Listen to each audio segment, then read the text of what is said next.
Hi guys, क्या हाल चाल? सब बढ़िया?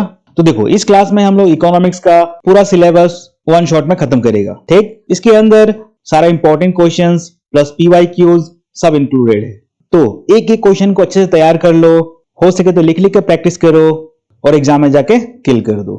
तो चलो फिर क्लास चालू करते हैं। तो ये पहला क्वेश्चन देखो, macro economics. What is macro economics? आओ देखते हैं क्या है।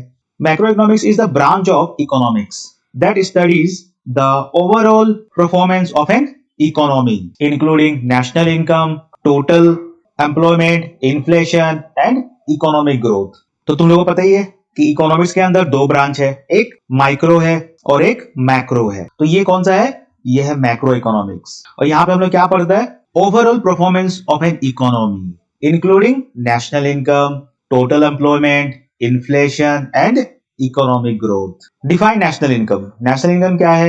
National income is the total monetary value of all final goods and services produced within a country in A given financial year. तो क्या लिखा है? Is the total monetary value. क्या है? Monetary value. मॉनेटरी मतलब money. Monetary कहां से है? मनी से है। Monetary value of all goods and services produced within a country in A given financial year. तो देखो, तुमको थोड़ा सा चीजें समझना पड़ेगा, किस चीज के बारे में बात हो रहा है यहाँ पे, समझ रहे हैं? तो एक बार तुमको समझ में आ गया ना कहानी, तो तुम चाह के भी नहीं भूल सकते है। तो तुम्हारा वो मोटिव होना चाहिए कि हमको चीजें थोड़ा सा समझ में आ जाए। डायरेक्ट तुम याद करेगा, एग्जाम में भूल नहीं सकता है। तो ऐसे करो कि थोड़ा सा समझ जाओ कि ये चीज क्या बोलना चाहता है, ये चीज आखिर है क्या। What is GDP at market price? तो GDP at market price is the total value of final goods and services produced within a country in a year measured at market price. तो यहाँ पे क्या बोल रहा है कि GDP at market price is the total value of final goods and services produced within a country in a year measured at market price. Market price पे लेना है। एक कांस्टेंट प्राइस होता है और एक मार्केट प्राइस होता है। और यहाँ पे किस चीज का मेजर हो रहा है? मार्केट प्राइस में मेजर हो रहा है। एक होता है मार्केट प्राइस और दूसरा होता है फैक्टर कॉस्ट। तो फैक्टर कॉस्ट का बात नहीं हो रहा है, यहाँ पे मार्केट प्राइस का बात हो रहा है। अगर तुमको फॉर्मूला लिखना है, फॉर्मूला भी है अपने पास। GDP MP is equal to GDP FC plus indirect taxes minus subsidy करेगा तो तुमको जीडीपी एमपी मिल जाएगा। नेक्स्ट देखो, difference between stock and flow important है। तो स्टॉक क्या होता है? Measured at a specific point in time, जैसे कि वेल्थ, पॉपुलेशन। तो ये क्या है? ये है स्टॉक। और फ्लो क्या होता है? Measured over a period of time, जैसे कि इनकम, इन्वेस्टमेंट। तो ये है अपना flow. What is depreciation? Depreciation refers to the gradual decrease in the value of capital assets due to wear and tear over time. तो depreciation क्या है? अब तुम बाइक खरीद लिया तो क्या करेगा? उसको दबा के चलाएगा तुम, तो क्या होगा? उसका जो लाइफ है वो कम होते जाएगा, क्योंकि वो अमर तो है नहीं। समझ रहे हो? भगवान की तरह अमर तो है नहीं। अब कोई भी एसेट है उसका तो एक लाइफ है, जैसे हम लोग का भी एक लाइफ है। तो जैसे जैसे उसका समय बीतेगा और क्योंकि तुम यूज भी कर रहे हो उसको, उसका लाइफ जो है वो कम होते जाएगा। तो उसी को बोलते हैं हम लोग डेप्रिसिएशन। समझ रहे हैं? उसका जो वैल्यू है वो गिरते जाएगा, उसका कम होते जाएगा वैल्यू वगैरह, तो उसको बोलते हैं हम लोग depreciation. What is the circular flow of income? Circular flow of income refers to the continuous movement of income, goods and services between households and firms in an economy. तो देखो, ये जो सर्कुलर फ्लो ऑफ इनकम है, इसमें दो चीज है, एक है हाउसहोल्ड और दूसरा है फर्म। फर्म मतलब बिजनेसेस और हाउसहोल्ड मतलब हम लोग। समझ रहे हैं? हम लोग आम पब्लिक। तो इसमें हो क्या रहा है? इसमें हो रहा है फ्लो ऑफ इनकम। तो हम लोग फर्म को क्या देता है? लैंड, लेबर, कैपिटल, और उसके बदले फर्म हम लोग को क्या देता है? Factor payment. वैसे ही हम लोग फर्म को वापस क्या देता है? Payment for goods and services, और उसके बदले फर्म हमको क्या देता है? Goods and services. तो यहाँ पे हो क्या रहा है? यहाँ पे हो रहा है continuous movement of income, goods and services. किसके बीच में? Households and firm in an economy. Right one formula to calculate national income. तो तुम ये लिख के आ जाना, NDPFC is equal to compensation of employees plus rent plus interest plus profit plus mix income. इन सबको प्लस करेगा तो तुमको क्या मिल जाएगा? एनडीपीएफसी मिल जाएगा। तो देखो, एनडीपी का फुल फॉर्म क्या है? Net national product. याद रखना इसको, बहुत इंपॉर्टेंट है। What is the difference between factor cost and market price? तो देखो, फैक्टर कॉस्ट क्या है? the cost occurred in the production of goods and services। और मार्केट प्राइस क्या है? the price at which goods and services are sold in the market। और factor cost हम लोग कैसे निकालता है? Market price minus indirect taxes plus subsidies. और मार्केट प्राइस कैसे निकालता है? Factor cost plus indirect taxes minus subsidy. आ रहा है बात समझ में? इसको देख के जाना बहुत इंपॉर्टेंट है। Explain the concept of final goods and intermediate goods with example. तो फाइनल गुड्स क्या है? गुड्स रेडी फॉर कंजम्पशन, जैसे कि कार, मोबाइल फोन। और इंटरमीडिएट गुड्स क्या है? Goods use for further production, जैसे कि raw materials, floor for bread. तो देखो, फाइनल गुड्स मतलब वैसा गुड्स जो कि तैयार है, समझ रहे हैं, तैयार है कंजम्पशन के लिए। और इंटरमीडिएट गुड्स जिसमें अभी काम बाकी है, जो अभी प्रोसेस में है और उसमें कुछ काम उसमें बाकी है, वो होने के बाद में वो फाइनल गुड्स बनेगा। Define personal income and private income. तो पर्सनल इनकम क्या होता है? Total income actually received by individuals before paying direct taxes. और प्राइवेट इनकम क्या है? Total income earned by the private sector before tax deductions. Write two differences between GDP at constant price and GDP at current price. तो देखो, GDP at constant price क्या होता है? Adjusted for inflation. इसको हम लोग रियल जीडीपी भी बोलते हैं। और ये देखो, GDP at current price, not adjusted for inflation. Not adjusted for inflation, इसको हम लोग नॉमिनल जीडीपी बोलते हैं। इधर देखो, represents the true economic growth. और ये may overstate understate economic growth. Explain the importance of national income. तो इसका इंपॉर्टेंस क्या है? Number 1, helps in measuring economic growth. Next, assists in policy making. Next, helps in international comparisons. Next, identifies income inequalities. Next question देखो, explain the 3 methods of calculating national income. तो पहला method क्या है? Value added method. इसको हम लोग production method भी बोलते हैं। Measures national income by adding the value added at each stage of production. GAV is equal to value of output minus intermediate consumption. Next देखो, income method measures national income by summing up the income received by factors of production. कैसे निकलेगा? wages plus rent plus interest plus profit plus mixed income. Next है expenditure method. यहाँ पे क्या हो रहा है? measures national income by adding total spending in an economy. कैसे निकलेगा? Private consumption plus investment plus government spending plus net export. बहुत इंपॉर्टेंट क्वेश्चन है, पूछेगा एग्जाम में। Explain the value added method of national income calculation with an example.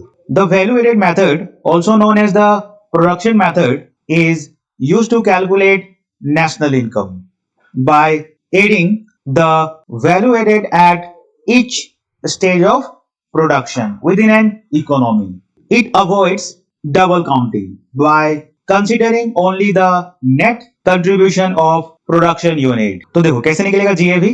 Value of output minus intermediate consumption. Example देखो, ज्यादा समझ में आएगा। तो देखो क्या लिखा है यहाँ पे? A farmer sells wheat for 500. A mill makes flour and sells for 800, and a bakery makes bread and sells for 1200. तो जो फार्मर है उसका कमाई कितना हुआ? 500 रुपया। उसके बाद जो मिल का ओनर था वो क्या किया? इसमें उसको वो फ्लोर बना दिया और उसको कितना बेच रहा है? 800 रुपया में। मतलब वो 300 रुपया कमाया यहाँ पे। तो 5 और 3 800। उसके बाद वो जो बेकारी ओनर है वो उसको 1200 में बेचा। मतलब 1200 में से ये 800 रुपया हटा दो तो बचा कितना? 400 रुपया। तो सब मिलाए कितना हो रहा है? 1200 रुपया। तो यहाँ पे हम लोग क्या कर रहे हैं? जो भी वैल्यू ऑफ आउटपुट है उसमें से जितना भी इंटरमीडिएट कंजम्पशन है उसको हम लोग निकाल देता है। यहाँ पे देखो क्या लिखा है? Is used to calculate national income by adding the value added at each stage of production within an economy. It avoids double counting by considering only the net contribution of each production unit.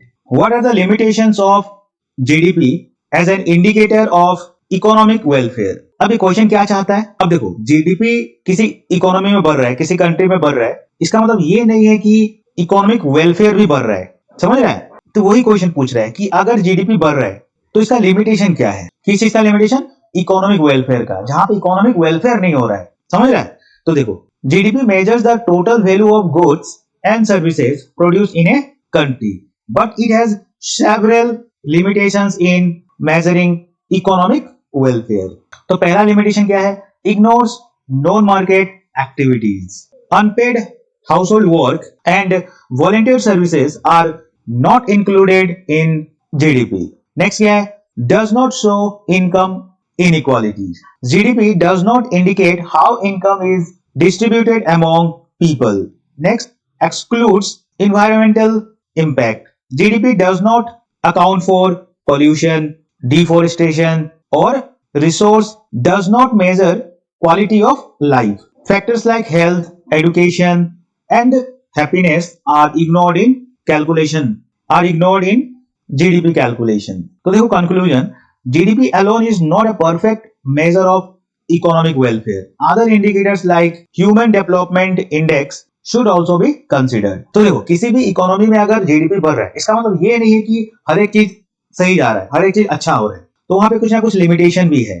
तो उसी limitation का बात हो रहा है, जैसे कि जो जीडीपी है वो क्या इग्नोर करता है? नॉन मार्केट एक्टिविटीज इग्नोर करता है। Next, does not show income inequality. Next, excludes environmental impact, does not measure quality of life. तो ये सब क्या है? लिमिटेशन है किस चीज का? जीडीपी का। मतलब जीडीपी तो बढ़ रहा है लेकिन इकोनॉमी में वेलफेयर नहीं हो रहा है। बहुत ज्यादा इंपॉर्टेंट है ये। What are the differences between GDP, NDP, GNP and NNP? तो देखो, जीडीपी मतलब gross domestic product, NDP net domestic product, GNP gross national product, NNP net national product. तो सबसे पहले मीनिंग देखते हैं। Total value of goods and services produced within a country. यहाँ पे क्या है? GDP after deducting depreciation. यहाँ पे क्या हो रहा है? देखो, यहाँ पे हम लोग क्या मिला? जीडीपी मिला। अब ये जो जीडीपी है ना, जीडीपी जो है उसमें हम लोग डेप्रिसिएशन माइनस कर देगा, तो क्या मिल जाएगा? NDP net domestic product. उसके बाद यहाँ पे देखो, यहाँ पे क्या हो रहा है? GDP plus net factor income from abroad, तो हमको क्या मिल जाएगा? जीएनपी। और यहाँ पे जीएनपी आफ्टर रिडक्टिंग डेप्रिसिएशन, तो क्या मिल जाएगा? एनएनपी। फॉर्मूला देखो, GDP is equal to C plus I plus G plus net export. यहाँ पे देखो, NDP is equal to GDP minus depreciation. ये क्या है? GNP is equal to GDP plus NFIA. Next, NNP is equal to GNP minus depreciation. Next, focus measures total domestic production. Next, shows actual production after wear and tear. Measures total income of a country's residents. Next, measures actual income of a country's resident after depreciation. Used for measuring economic growth, understanding capital depreciation. Next, comparing national income globally. Next, assessing real national income. इसको देख के जाना बहुत ज्यादा important है ये भी। Explain the expenditure method of national income calculation. The expenditure method calculates national income by adding up all the expenditures made on final goods and services within a country during a financial year. तो GDP is equal to C plus I plus G plus net export. तो देखो, C मतलब consumption expenditure, I investment expenditure, G government spending, X minus M मतलब net export. देखो, उसके बाद क्या लिखना है? सेम क्वेश्चन है, ठीक, बस उसको हम लोग कंटिन्यू कर रहे हैं सेम क्वेश्चन को। तो देखो, इसमें क्या स्टेप्स रहेगा जीडीपी निकालने के लिए यूजिंग एक्सपेंडिचर मेथड? तो पहला देखो, सबसे पहले हम लोग add all consumption expenditures made by individuals and businesses include government spendings on services like education, defense and infrastructure. Next, aid net exports to reflect foreign trade contribution. एक example पे डाल देना। तो देखो, C 5000 crore, investment 2000, government spending 3000 crore, export 1500, import 1000। अब तुमको GDP निकालना है, तो कैसे निकालेगा? एड करेगा क्या? All expenditure, all consumption expenditure made by individuals and businesses। और इसमें क्या इंक्लूड करना है? Government spending on services like education, defence and infrastructure. और फिर क्या निकालना है हम लोगों को? Net export. कैसे? एक्सपोर्ट माइनस इंपोर्ट करेगा तो तुमको नेट एक्सपोर्ट मिल जाएगा। तो देखो सी क्या है? सी है अपना कंजम्पशन एक्सपेंडिचर, तो आएगा यहाँ पे, ये रहा। नेक्स्ट क्या लेना हम लोगों को? इन्वेस्टमेंट, गवर्नमेंट स्पेंडिंग, और ये एक्सपोर्ट से इंपोर्ट को माइनस किया तो ले दे कितना मिला? 10,500 करोड़। तो इस हिसाब से हम लोगों को निकलेगा जीडीपी फ्रॉम एक्सपेंडिचर मेथड। तो देखो कंक्लूजन में क्या दिया है? The expenditure method provides a demand side of GDP, helping in economic planning and policy making. तो इस क्वेश्चन को जरूर देख के जाना, बहुत इंपॉर्टेंट है, ये बहुत ज्यादा इंपॉर्टेंट है ये भी। Explain the circular flow of income in a two sector economy with a diagram. तो देखो the circular flow of income shows the continuous movement of income and goods between household and firms in an economy. तो देखो two sector model क्या है? In a simple economy there are two sectors, पहला households and दूसरा firms. Households own factors of production जैसे कि land, labour, capital and provide them to firms. Firms use factors of production to produce goods and services and pay income, wages, rent, interest, profit to households. Flow of income and goods. Factor market. Household supply labor, land and capital to firms and receive income. जैसे कि wages, rent, interest, profit. Product market. Firms sell goods and services to households receiving consumption expenditure. The circular flow of income ensures the continuous working of an economy. Money flows in one direction and goods and services in the opposite direction. इसके बाद तुमको एक diagram बनाना पड़ेगा। अब देखो ये है diagram, इस टाइप का तुमको एक डायग्राम बनाना पड़ेगा। अब देखो हमारा डायग्राम उतना अच्छा नहीं हुआ है, लेकिन तुमको बढ़िया से इज्जत के साथ डायग्राम बनाना है। तो देखो इसमें हो क्या रहा है? ये है कौन? ये है हाउस होल्ड, मतलब हम लोग, आम पब्लिक। और ये कौन है? फर्म्स, मतलब बिजनेसेस। तो हाउस होल्ड मतलब हम लोग, जो बिजनेसेस है, जो फर्म्स है, उनको क्या देता है? उनको देता है फैक्टर सर्विसेज, मतलब लैंड, लेबर, कैपिटल। ठीक, इसके बदले ये जो फर्म्स है, ये जो बिजनेसेस वगैरह है, ये हम लोगों को क्या देता है? Factor payment. उसके बाद हम लोग हाउस होल्ड फर्म को क्या देता है? Consumption expenditure, payment for goods and services. जो भी गुड्स एंड सर्विसेज हम लोग इन फर्म से लिया है, उसके बदले हम लोग पेमेंट करेगा। उसको क्या बोलते हैं हम लोग? Consumption expenditure. जो भी तुम कंज्यूम किया है वो तुम्हारा खर्चा है, और वो तुम किसको पेमेंट करेगा? इन फर्म्स को। किस लिए पेमेंट करेगा? क्योंकि तुमको क्या मिल रहा है? तुमको मिल रहा है गुड्स एंड सर्विसेज। ये डायग्राम है, इसको कायदे से इज्जत के साथ अपने आंसर शीट में बना देना। और जो भी हाउस होल्ड फर्म को देता है, जैसे कि लैंड, लेबर, कैपिटल, उसको हम लोग रियल फ्लो भी बोलते हैं। रियल फ्लो, जहां पे सर्विसेज का बात हो रहा है, समझ रहे हैं? ये जो हाउस होल्ड सर्विस दे रहा है फर्म्स को, तो जहां भी सर्विसेज का फ्लो हो रहा है तो उसको हम लोग रियल फ्लो बोलता है। और जहां भी पैसे से रिलेटेड है, पैसे का फ्लो हो रहा है, तो उसको हम लोग नॉमिनल फ्लो बोलता है। क्या बोलता है? नॉमिनल फ्लो बोलता है। जैसे कि जो फर्म है, ये हम लोग क्या दे रहा है? फैक्टर पेमेंट दे रहा है। इसमें क्या हो रहा है? पैसा इन्वॉल्व है, इसको हम लोग नॉमिनल फ्लो बोलता है। वैसे ही देखो हाउस होल्ड फर्म्स को क्या देता है? Payment for goods and services, इसको हम लोग नॉमिनल फ्लो बोलते हैं। क्यों? क्योंकि हमें पैसा इन्वॉल्व है, मनी इन्वॉल्व है। और ये जो फर्म्स वगैरह है, ये हम लोग क्या दे रहा है? Goods and services. तो यहाँ देखो सर्विस इन्वॉल्व है, इसको हम लोग रियल फ्लो बोलता है। तो देखो what is aggregate demand? Aggregate demand is the total demand for final goods and services in an economy eight A given level of income and price during a specific period. तो ये क्या बोल रहा है? ये बोल रहा है कि एडी जो है is the total demand for final goods and services in an economy at a given level of income and price during a specific period. तो एडी निकालने का फॉर्मूला क्या अपना? Consumption expenditure plus investment expenditure plus government expenditure plus net export. Define aggregate supply. Aggregate supply refers to the total output of goods and services produced by an economy at a given price level during a specific period. तो ये क्या बोल रहा है? S जो है is the total output of goods and services produced by an economy eight A given price level during a specific period. Next, what is consumption function? The consumption function shows the relationship between income and consumption expenditure. It is expressed as this. Total consumption is equal to autonomous consumption plus marginal propensity to consume, मतलब MPC into income. तो ये किस चीज का relationship show करता है? Income and consumption expenditure. What is propensity to consume? Propensity to consume refers to the proportion of income spent on consumption.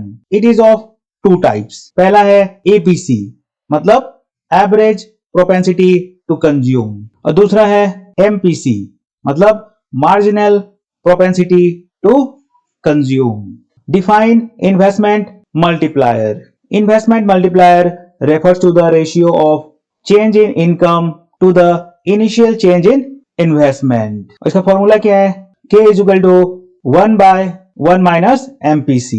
What is full employment? Full employment refers to a situation where all available resources, including labor, are fully utilized in an economy without involuntary unemployment. Next देखो, define deficient demand.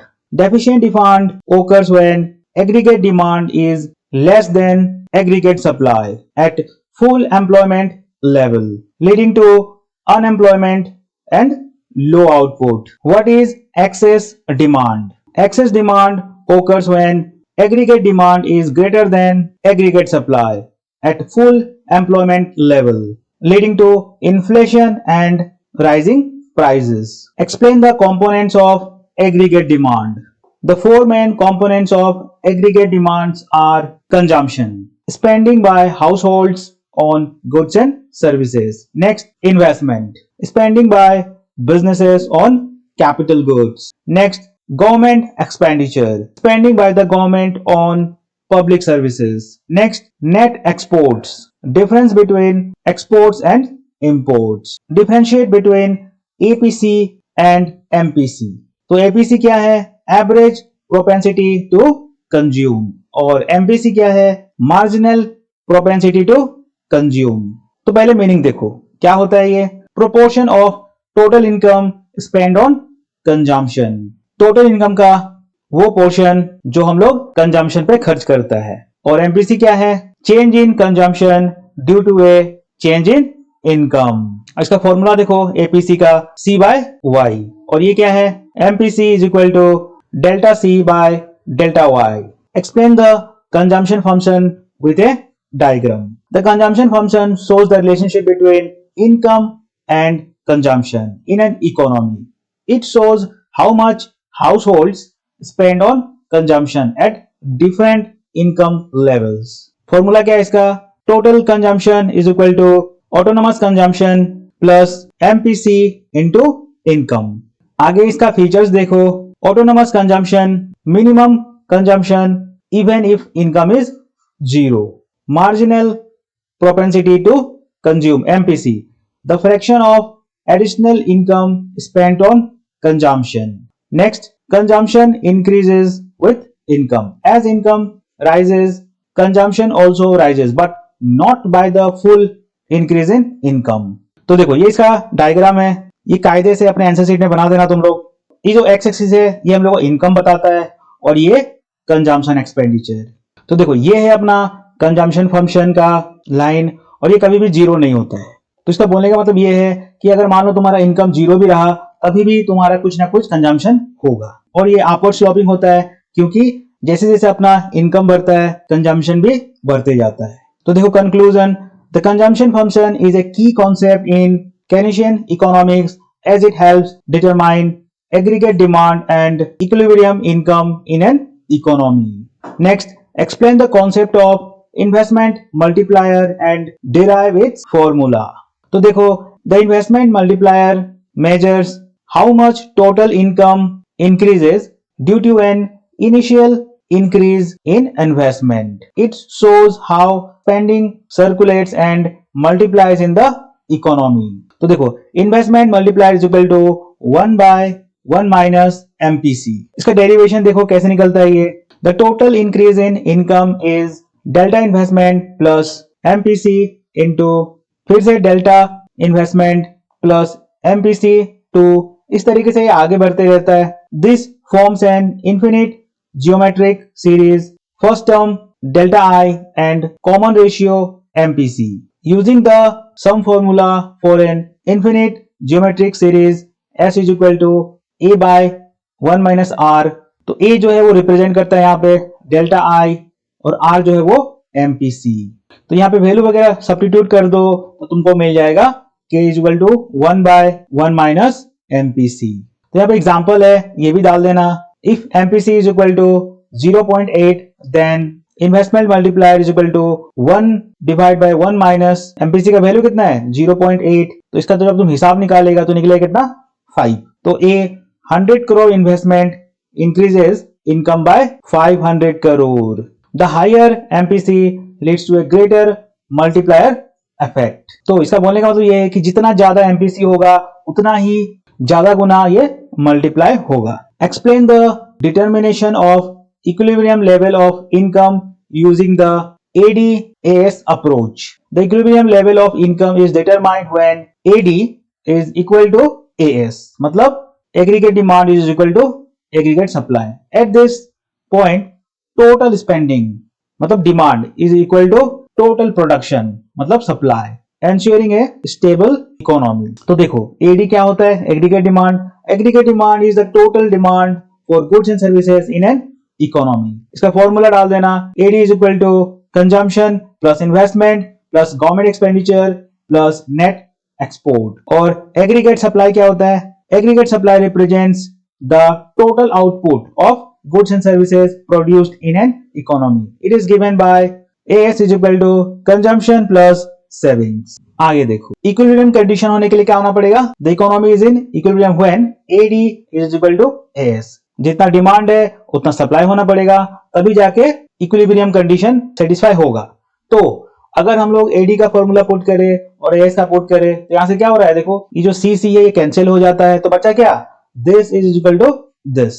This means total investment and government spending must equal total savings for equilibrium. उसके बाद तुमको एक graph भी दिखाना पड़ेगा. तो यहाँ पे देखो इसका graphical representation.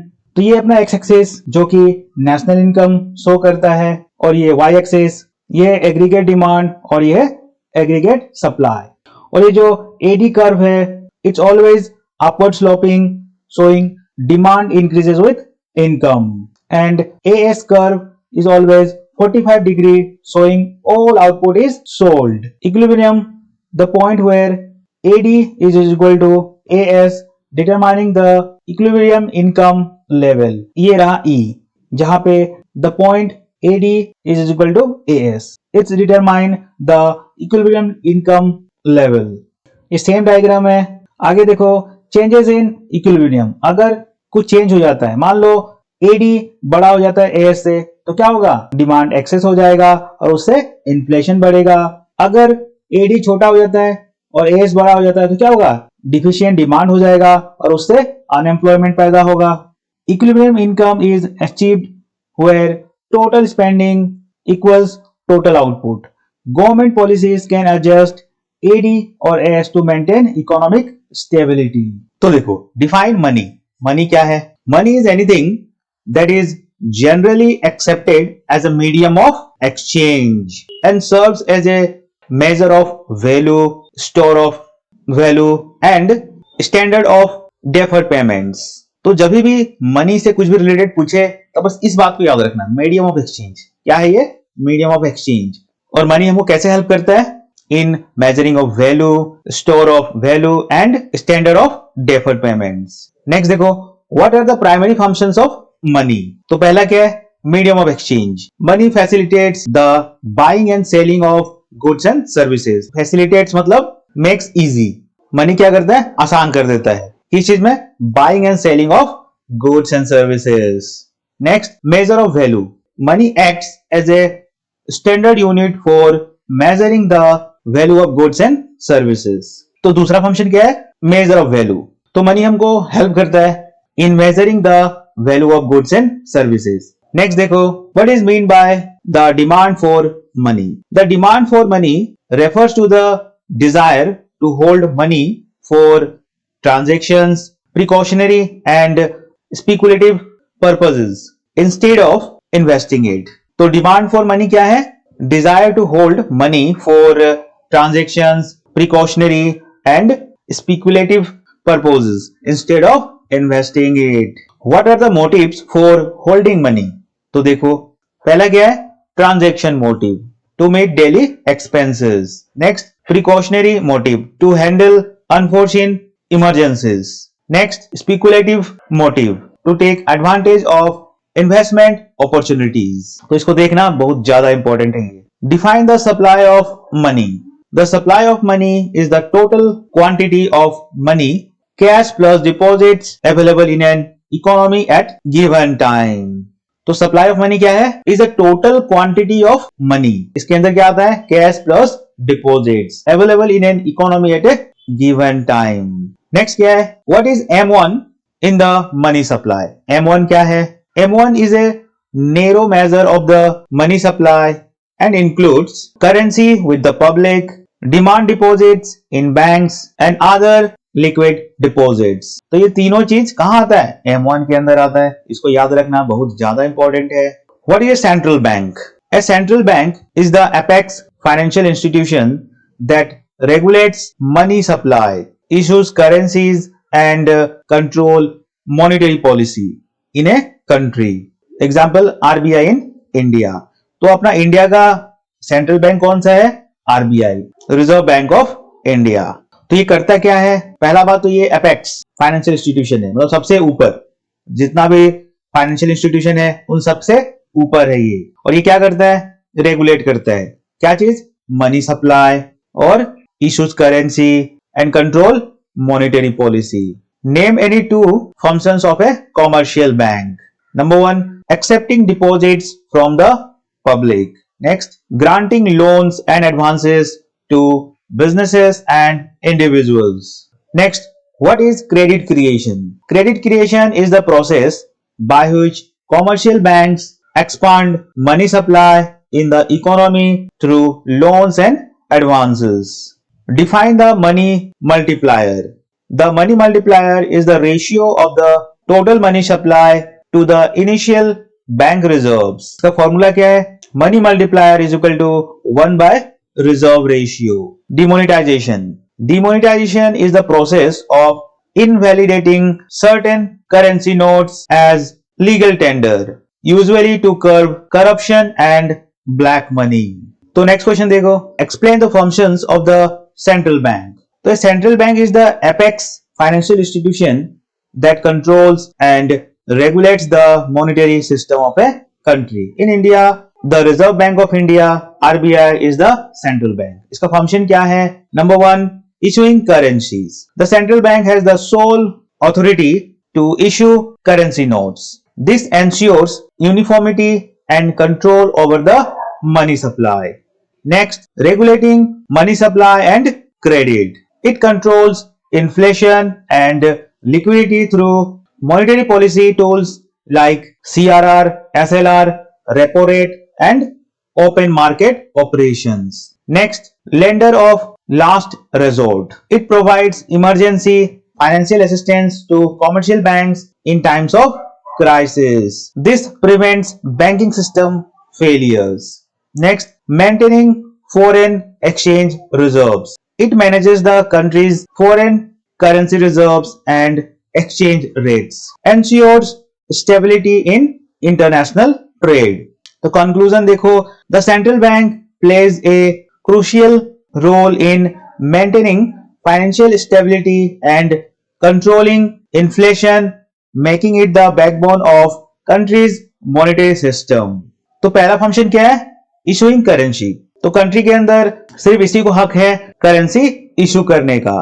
Next, regulating money supply and credit. तो इकोनॉमी के अंदर कैसे और कितना मनी सप्लाई होना चाहिए, ये सब मैनेज कौन करता है? Central bank. और कैसे करता है? इसके पास कुछ मॉनेटरी पॉलिसीज है जिसके अंदर CRR, SLR, repo rate and open market operation, इन सब टूल से वो क्या करता है? मनी को सप्लाई करता है, क्रेडिट को कंट्रोल करता है जिससे इन्फ्लेशन कंट्रोल में रहे। Lender of last resort. अब जितना भी कॉमर्शियल बैंक्स है वो सब कभी कभी अगर दिक्कत में आ गया तो उनको हेल्प कौन करता है? सेंट्रल बैंक, जिससे जो बैंकिंग सिस्टम है वो फेल ना हो। Next, maintaining foreign exchange reserves. तो हर एक कंट्री को फॉरेन करेंसी रिजर्व्स मैनेज करना होता है और ये किसका काम है? Central bank. तो बहुत ज्यादा इंपॉर्टेंट है ये, इसको देखना बढ़िया से। नेक्स्ट क्वेश्चन देखो, explain the credit creation process by commercial banks.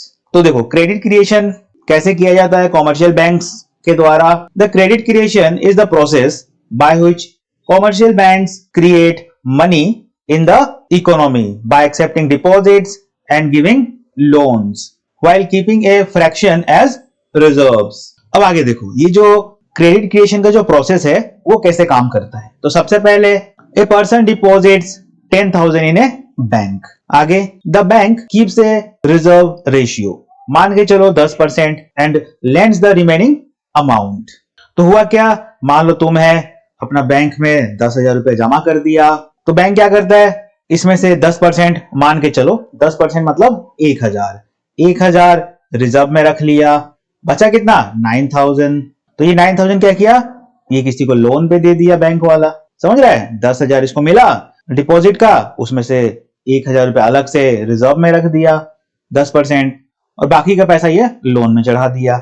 अब क्या होगा, अब ये जो पैसा जिस इंसान को मिला वो क्या करेगा, खर्च करेगा, और वो पैसा कहां जाएगा, किसी और बैंक में चला जाएगा।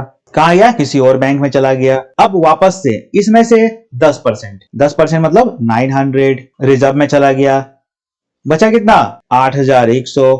ये पैसा वापस से बैंक किसी और को लोन दे दिया। आ रहा बात समझ में। फिर से ये आदमी खर्च कर दिया और ये पैसा किसी और बैंक में चला गया 8,100। इसमें से वापस से 10% हम लोग रिजर्व में डाल दिया और बाकी का पैसा लोन में चढ़ा दिया। समझ रहे, देखो ये 10,000 ही घूम रहा है, इधर से उधर घूम रहा है। तो इससे क्या होता है, क्रेडिट क्रिएशन होता है। आ रहा बात समझ में। तो ये एक प्रोसेस है जिससे जो पैसा है वो मल्टीप्लाई होता है और क्रेडिट क्रिएशन होते जाता है। तो देखो यहाँ पे क्या लिखा हुआ है सेकेंड प्रोसेस में, पहले तो तुम 10,000 जमा किया था, उसमें से बैंक वाला 10% रिजर्व रख लिया और बाकी का पैसा लेंड कर दिया, मतलब लोन पे चढ़ा दिया। उसके बाद loan and secondary deposit, the bank lends 9,000, 10,000 में से 10% काटने के बाद 9,000 चढ़ा दिया। उसके बाद the borrower spend this and it gets deposited in another बैंक। अब ये जो पैसा है 9,000 ये किसी और बैंक में चला गया।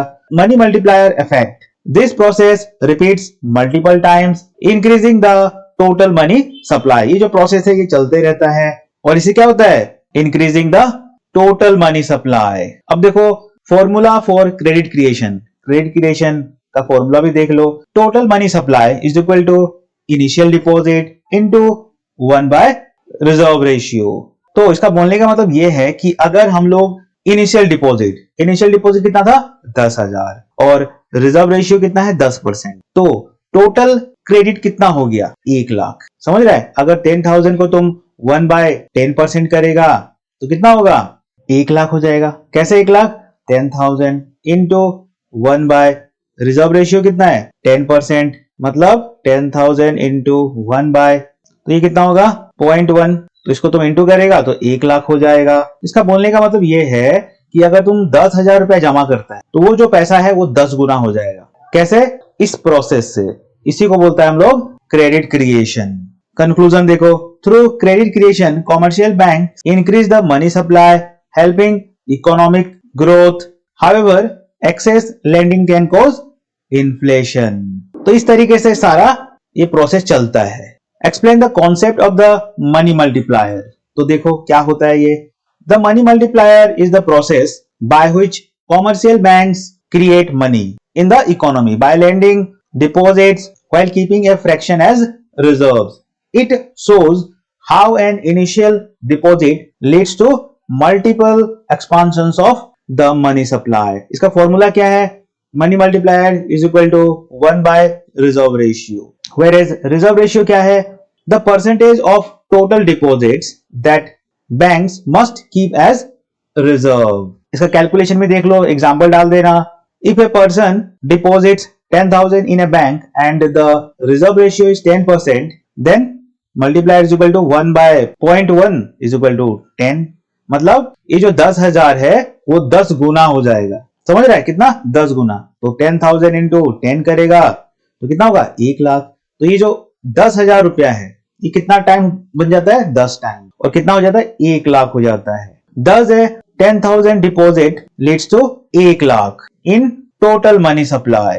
कंक्लूजन में डाल देना, a higher reserve ratio decreases the money multiplier, reducing money creation. The money multiplier plays a key role in expanding credit and influencing economic growth. तो ये परसेंटेज जितना ज्यादा होगा उतना ही मनी मल्टीप्लायर कम होगा। समझ रहा है? क्यों? क्योंकि तुम 10,000 रुपया जमा किया बैंक में, तो क्या हो रहा है? इसमें से कुछ पैसा बैंक वाला अपने पास रिजर्व में रखता है और बाकी का पैसा लोन में चढ़ा देता है। तो ये जितना कम करेगा, मान लो ये 500 कर दिया, तो इधर तो ज्यादा होगा ना पैसा देने के लिए। समझ रहे हैं? तो रिजर्व रेशियो जितना ज्यादा होगा उतना ही कम मल्टीप्लाई होगा। तो इस तरीके से ये मनी मल्टीप्लायर काम करता है। इसको जरूर देखना, बहुत ज्यादा इंपॉर्टेंट है ये। What is demonetisation? Discuss it's objectives and impact. Demonetisation is the process of declaring certain currency notes invalid as legal tender. It is done to curb black money, control inflation, and promote digital transactions. Example, on November 8, 2016, the Indian government demonetized 500 and 1000 notes, replacing them with new currency. इसका objective क्या होता है demonetisation का? Curbing black money, to remove unaccounted wealth and tax evasion. Next, eliminating fake currency to reduce counterfeit notes in circulation.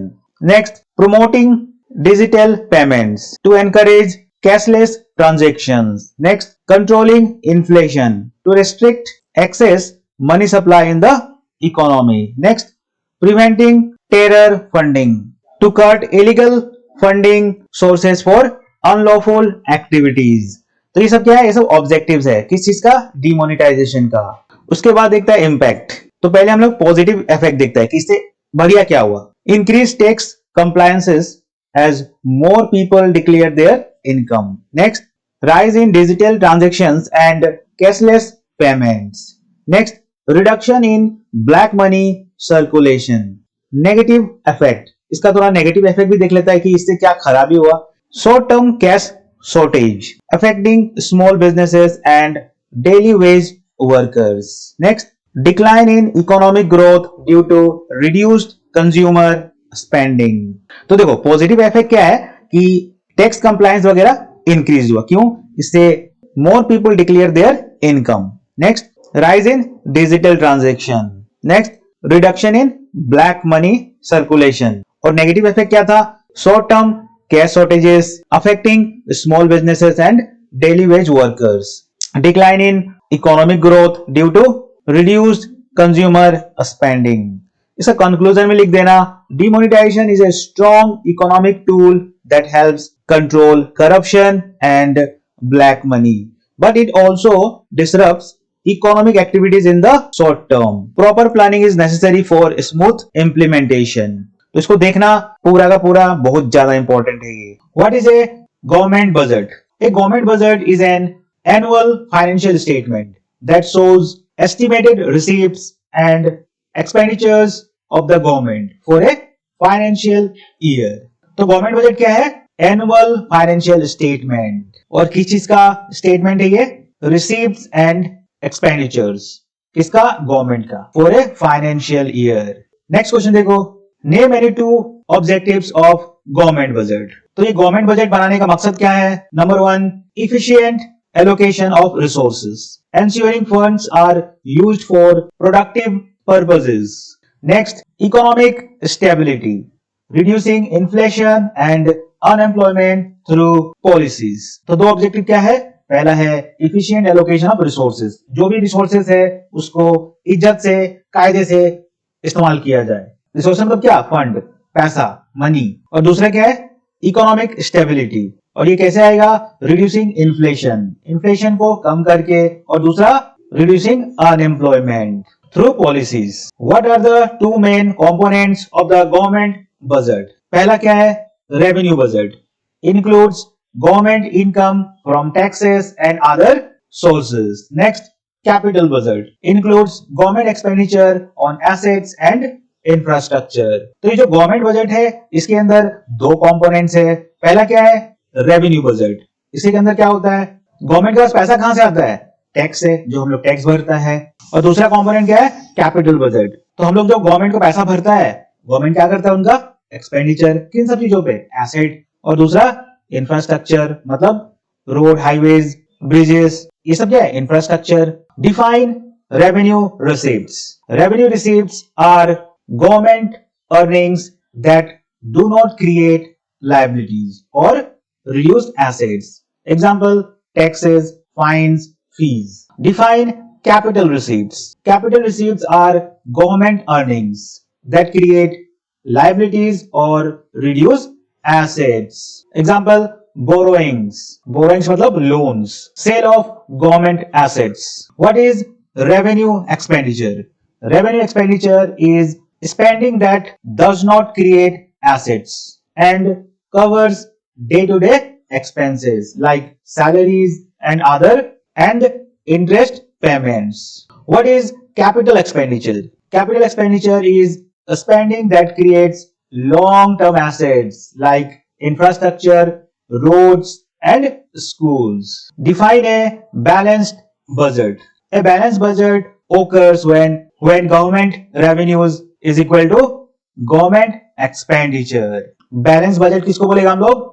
जब government का revenues, मतलब जितना भी पैसा हाथ में आया गवर्नमेंट के, वो इक्वल होगा गवर्नमेंट के एक्सपेंडिचर, मतलब खर्चा से। जब ये दोनों इक्वल होगा तो हम लोग क्या बोलेगा उसको?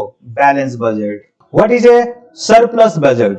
ए surplus budget occurs when government expenditure, when government revenues is greater than government expenditure, reducing public debts. जो रेवेन्यू है वो ज्यादा होना पड़ेगा, किससे? एक्सपेंडिचर से, खर्चा से। तो उसको बोलेगा हम लोग surplus budget. Next, what is A deficit budget? A deficit budget occurs when government expenditure is greater than government revenues leading to borrowings. तो क्या हो रहा है यहाँ पे? गवर्नमेंट का जो खर्चा है वो ज्यादा हो रहा है, किससे? उसके रेवेन्यू से। और इससे क्या होगा? लीडिंग टू बोरोइंग, उसको लोन लेना पड़ेगा।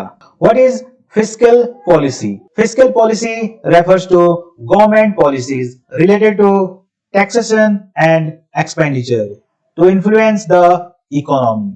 What is revenue deficit? Revenue deficit occurs when revenue expenditure is greater than revenue receipts, leading to borrowing for regular expenses. Define fiscal deficit. Fiscal deficit is the difference between total expenditure and total revenue excluding borrowings. देखो कैसे निकलेगा ये? देखो, deficit मतलब जहां तुम minus में चला गया, समझ रहा है? जहां तुम्हारा इनकम माइनस में चला गया उसको बोलते हैं हम लोग डेफिसिट। अब यहाँ पे देखो कैसे निकलेगा? टोटल एक्सपेंडिचर, तुम 200 रुपए खर्चा कर दिया और तुम्हारा जो रेवेन्यू है, जो हाथ में पैसा आया, वो कितना? 100 रुपए आया है। तो तुम क्या हो गया? 100 रुपया तुम्हारा डेफिसिट हो गया ना, खर्चा तुम ज्यादा किया है, तुम्हारे हाथ में कम पैसा आया है। तो इस केस में क्या होगा? इस केस में होगा डेफिसिट। डेफिसिट मतलब तुम माइनस में रह जाएगा। Define primary deficit. Primary deficit is fiscal deficit minus interest payments on past borrowings. कैसे निकलेगा? फिस्कल डेफिसिट में से तुमको माइनस करना पड़ेगा इंटरेस्ट पेमेंट्स, तो मिल जाएगा प्राइमरी डेफिसिट। FRBM act 2003। तो पहला बात, ये FRBM क्या है? Fiscal responsibility and budget management act 2003 was introduced to control fiscal deficit and government borrowings. इसका ऑब्जेक्टिव क्या है? एक्ट मतलब लो, कोई कानून लेके आना। Number 1, reduce fiscal and revenue deficit. Next, improve government financial discipline. Next देखो, explain revenue deficit, explain revenue receipts and capital receipts with example. बहुत ज्यादा इंपॉर्टेंट होने वाला है ये। The government receives income from various sources which are classified into revenue receipts and capital receipts based on their impact on liabilities and assets. तो देखो, government का जो भी इनकम होता है उसको हम लोग दो भाग में बांट दिया है, एक रेवेन्यू रिसीप्ट्स और दूसरा कैपिटल रिसीप्ट्स। अब इससे होता क्या है?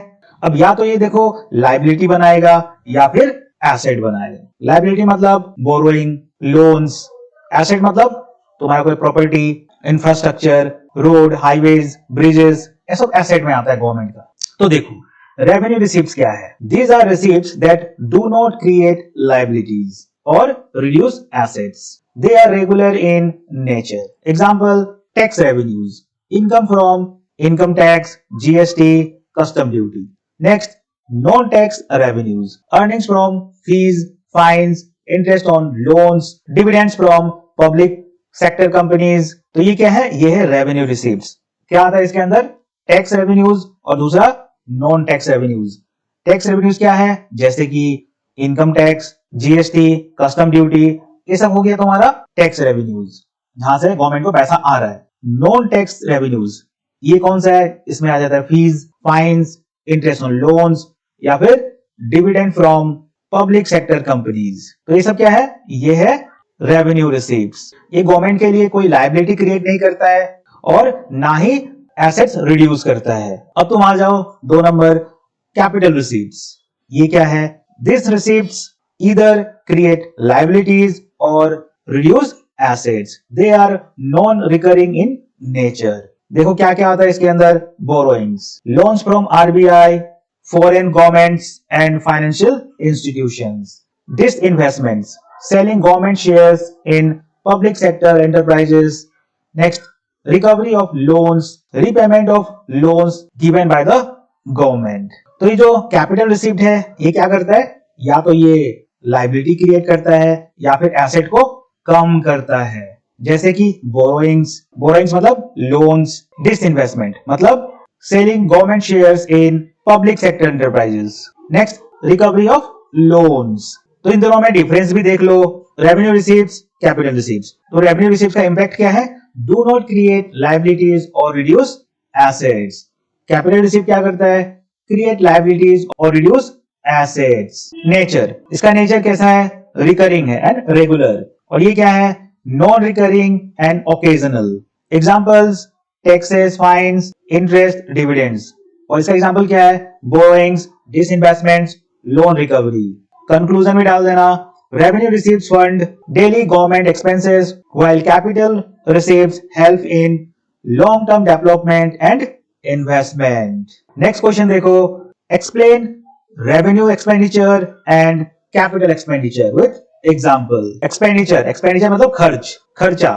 ठीक, अब देखो government expenditure is classified into revenue expenditure and capital expenditure based on whether it creates assets or liabilities। जो गवर्नमेंट का जो खर्चा है वो 2 तरीके का होता है, एक है रेवेन्यू एक्सपेंडिचर और दूसरा capital expenditure based on whether it creates assets और लायबिलिटीज। तो पहले आ जाओ रेवेन्यू एक्सपेंडिचर में। ये क्या करता है? These are expenditures that do not create assets or reduce liabilities. They are recurring in nature and used for government's day-to-day functioning. Example, salaries and pensions paid to government employees. Next, interest payments on government loans. Next, subsidies given on food, fuel and fertilizers. तो ये सब क्या है? ये है government का expenditure, खर्चा है। Recurring nature and use for government's day to day functioning, जैसे कि salaries, pensions, interest payments, government loans, subsidies. तो ये सब चीज क्या है? गवर्नमेंट का खर्चा है। कैसा खर्चा है? Revenue expenditure. नेक्स्ट तुम आ जाओ कैपिटल एक्सपेंडिचर। ये क्या है? These are expenditures that create assets और reduce liabilities. They are non recurring and used for long term developments, जैसे कि construction of roads, bridges and schools, purchase of land, machinery and equipments, repayment of government loans. तो ये सब क्या है? ये सब है कैपिटल एक्सपेंडिचर। और ये क्या करता है? या तो ये एसेट क्रिएट करता है या फिर लायबिलिटी को कम करता है। Which are non recurring and used for long term developments, जैसे कि construction of roads, bridges, purchase of land, machinery या फिर रिपेमेंट ऑफ गवर्नमेंट लोन्स। दोनों का डिफरेंस भी डाल देना। तो देखो ये है रेवेन्यू एक्सपेंडिचर और ये है capital expenditure. Impact, revenue expenditure do not create assets और reduce liabilities. Capital expenditure creates assets or reduces liabilities. Nature ये रिकरिंग है and short term, this is non recurring and long term. Example salaries, pension, subsidies, interest payments. इसका example क्या है? Infrastructure, land purchase, loan repayments. Conclusion में डाल देना, revenue expenditure is used for day to day administration while capital expenditure is used for development and asset creation। बहुत ज्यादा important है ये पूरा का पूरा क्वेश्चन, इज्जत से देख के जाना। What is balance of payments? BOP। The balance of payments BOP is a systematic record of all economic transactions between a country and the rest of the world during a given period। तो ये क्या है? BOP is a systematic record किस चीज का? Of all economic transactions between a country and the rest of the world during a given period. तो बस इतना याद रखना, record of all economic transactions. Transaction मतलब लेन देन। नेक्स्ट देखो, what are the two main components of BOP?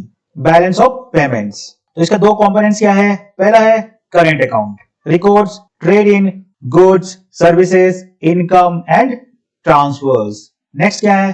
Capital account, records foreign investments, loans and asset transactions. तो बीओपी का दो कंपोनेंट्स है, पहला है करंट अकाउंट, इसके अंदर क्या रिकॉर्ड होता है? Trade in goods, services, income. और दूसरा क्या है? कैपिटल अकाउंट, इसके अंदर क्या रिकॉर्ड होता है? Foreign investments, loans and asset transactions. Next, what is the current account in BOP? Balance of payments. The current accounts records exports and imports of goods and services, income from investments and transfer payments like remittances। तो current account in BOP क्या है? ये ऐसा account है जिसके अंदर हम लोग export and imports of goods and services record करता है, income from investments and other payments like remittance, ये सब सारा चीज क्या होता है? इसके अंदर रिकॉर्ड होता है। What is the capital account in BOP? The capital account records foreign investments, loans and other capital flows affecting a country's financial position। तो capital account के अंदर क्या रिकॉर्ड होता है? Foreign investments, loans and other capital flows affecting a country's financial position। Next देखो, define balance of payments surplus। A BOP surplus occurs when a country's total receipts from the rest of the world exceeds total payments। जब total receipts ज्यादा होगा किससे? total payment से, from the rest of the world, तो उसको बोलते हैं हम लोग BOP surplus। Defined balance of payments deficit। deficit मतलब माइनस, जब तुम नेगेटिव में चला गया। A BOP deficit occurs when a country's total payments to the rest of the world exceeds total receipts, leading to borrowing or reserve depletion। यहाँ पे क्या हो रहा है? टोटल पेमेंट जो है वो ज्यादा हो रहा है, किससे? टोटल रिसीव्स से, from to the rest of the world. इससे क्या होगा? बोरो करना पड़ेगा, उधारी लेना पड़ेगा। तो ये क्या है? BOP deficit. What is the foreign exchange market? The foreign exchange market is a global market where currencies are bought and sold to facilitate international trade and investment. तो ये क्या है? ये है ग्लोबल मार्केट जहां पे currencies are bought and sold to facilitate international trade and investments। What is mean by the foreign exchange rate? The foreign exchange rate is the price of one currency in terms of another currency। Example, जैसे कि $1 is equal to 83 INR। तो ये क्या है? ये है foreign exchange rate। हमको $1 लेने के लिए 83 इंडियन रुपीस देना पड़ेगा। What is a fixed exchange rate? A fixed exchange rate is a system where the government or central bank maintains a stable exchange rate by intervening in the currency market। Fixed exchange rate के अंदर क्या होता है?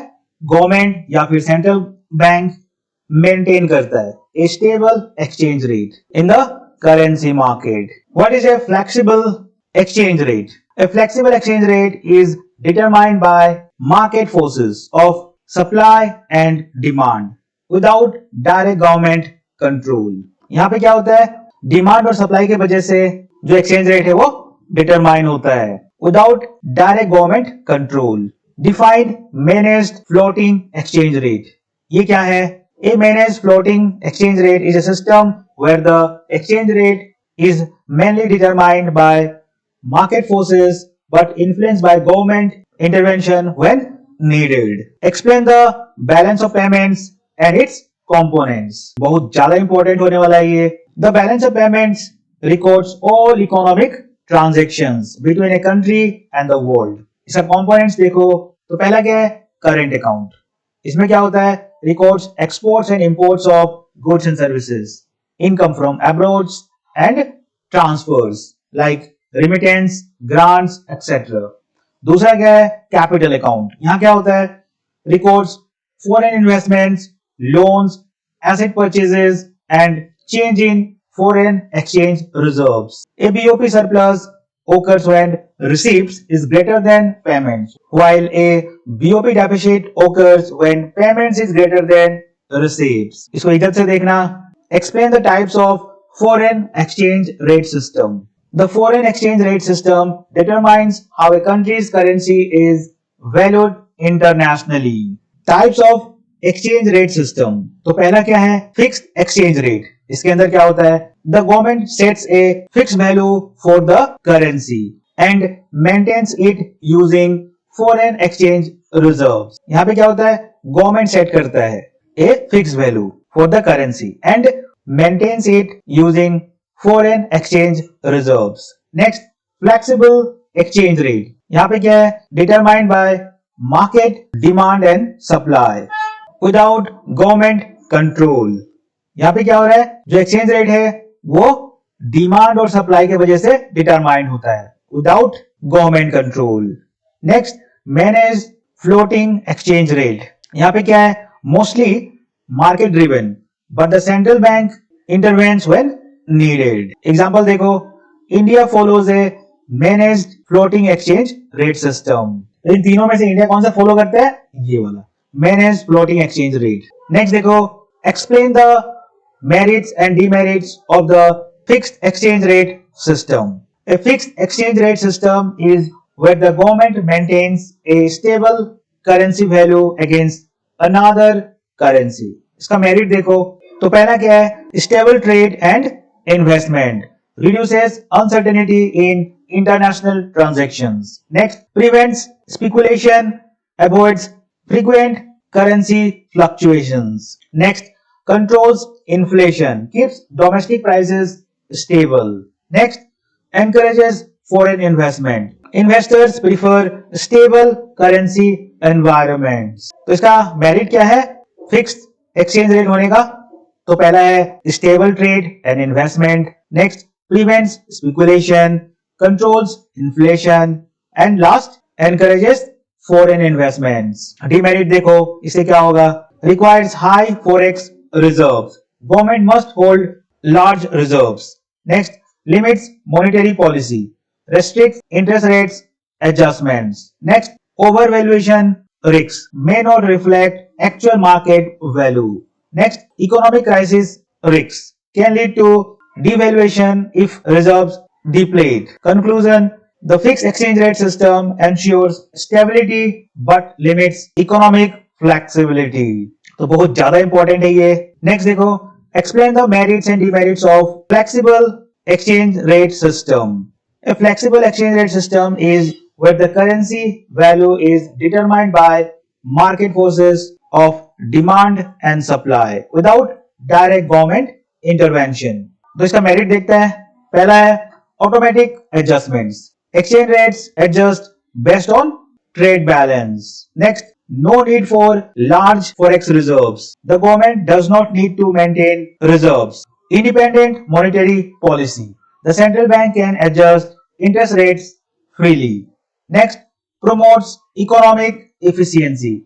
Reflects the true market value of the currency. इसका demerit देखो तो पहला है high volatility. Frequent fluctuations create uncertainty in trade and investment.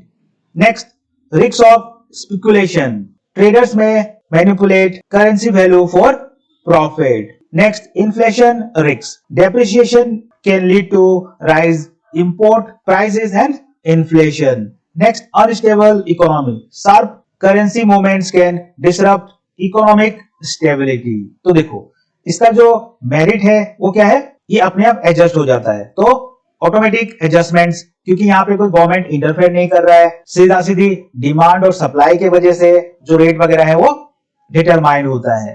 तो उसके वजह से जो एडजस्टमेंट है वो अपने आप हो जाता है। और फिर next, no need for large forex reserves. Next, independent monetary policy. Next, promotes economic efficiency. इसका डिमेरिट्स क्या है, क्योंकि ये अपने आप एडजस्ट हो रहा है तो इसमें हाई वोलेटिलिटी रहेगा, मतलब जो प्राइसेस है वो फ्लक्चुएट होते रहेगा ऊपर नीचे। Next, risk of speculation. Next, inflation risk. Next, unstable economy. इसका कंक्लूजन देखो, a flexible exchange rates provides independent but increases uncertainty and risks in the economy. What was the condition of the Indian economy on the eve of independence? Independence के time पे अपना Indian economy का हालत कैसा था, ये पूछ रहा है तुमसे। तो देखो, at the time of independence 1947, the Indian economy was underdeveloped and stagnant, characterized by low agricultural productivity due to outdated techniques, declining industrial sector dominated by British industries. Next, poverty and unemployment with a low standard of living. तो देखो, independence के time पे अपना हालत बहुत ज्यादा खराब था, हर एक तरफ अनडेवलप्ड एंड स्टेगनेंट सिचुएशन था, जिसमें तुमको देखने को मिलेगा लो एग्रीकल्चरल प्रोडक्टिविटी, क्योंकि जो टेक्निक वगैरह था वो लोग जो इस्तेमाल करता था वो आउटडेटेड था। नेक्स्ट, इंडस्ट्रियल सेक्टर डिक्लाइन कर रहा था, क्योंकि ब्रिटिश इंडस्ट्रीज वगैरह डोमिनेट कर रहा था उस समय पे। नेक्स्ट, चारों तरफ पॉवर्टी एंड अनएम्प्लॉयमेंट फैला हुआ था, जिसके वजह से स्टैंडर्ड ऑफ लिविंग काफी नीचे था। नेक्स्ट देखो, what are the three sectors of the Indian economy. तो पहला है प्राइमरी सेक्टर। क्या होता है ये, इसके अंदर था agriculture, forestry and fishing. Next, secondary market, मतलब manufacturing and industries. Tertiary sector, services like banking, education and trade. What is meant by 5-year plans? 5-year plans were economic development programs introduced by the Indian government to achieve growth, self-reliance and modernization. तो 5-year plan क्या है? ये एक economic development program है which is introduced by Indian government to achieve growth, self-reliance and modernization. What are the common goals of 5-year plans? तो पहला है economic growth.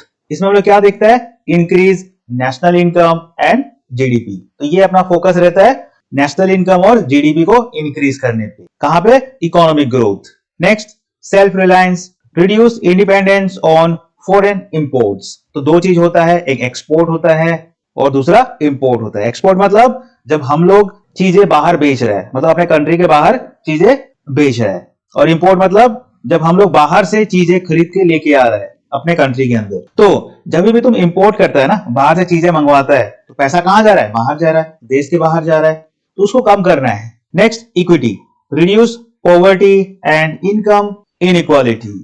Next, modernisation, promote industries and new technology. Defined green revolution. The green revolution was an agricultural reform introduced in the 1960s that used high yield variety seeds, chemical fertilizers and irrigation to increase food production. तो क्या ये green revolution, ये एक agricultural reform था और कब हुआ है, 1960s में। That used HYV seeds, chemical fertilizers and irrigation to increase food production. What is import substitution? Import substitution is a trade policy where domestic industries are promoted by reducing imports through high tariffs and restrictions on foreign goods. तो ये import substitution क्या है? ये एक trade policy है जहां पे अपना इंडियन इंडस्ट्रीज को बढ़ावा दिया जाता है, क्या करके, इंपोर्ट को कम करके, through high tariffs and restrictions on foreign goods. What is the industrial policy resolution IPR of 1956? Important है बहुत ज्यादा। The IPR of 1956 was a policy that classified industries into 3 categories. पहला, public sector, fully controlled by the government. Next, private sector, open to private enterprises. Next, joint sector, government and private partnership. What were the objectives of the 5-year plans. The 5-year plans were introduced in India to promote economic development and self-reliance. The main objectives were number one, economic growth. कैसे होगा? Increase GDP and national income by developing agriculture, industry and infrastructure. Next, self-reliance. Reduce dependency on foreign imports and strengthen domestic production. Employment generation.